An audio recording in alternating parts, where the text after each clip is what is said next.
আসসালামু আলাইকুম গাইস। এখন আমার বাবাটার জন্য কোয়েল পাখির ডিম ভেজে দেব। কোয়েল পাখির ডিমে অনেক পুষ্টি, সবচেয়ে ডিমের মধ্যে কোয়েল পাখির ডিমের মধ্যে সবচেয়ে বেশি পুষ্টি।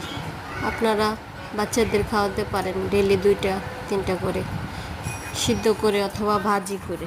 আমি সামান্য পেঁয়াজ দিয়ে দিলাম, সামান্য পরিমাণ লবণ, একটু হলুদের গুঁড়া, মরিচ দেব না যেহেতু বাচ্চা খাবে, মরিচটা না দিলেই ভালো।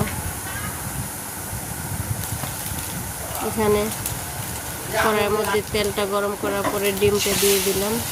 এখন ডিমটা উল্টে একটু ভেজে নিচ্ছি।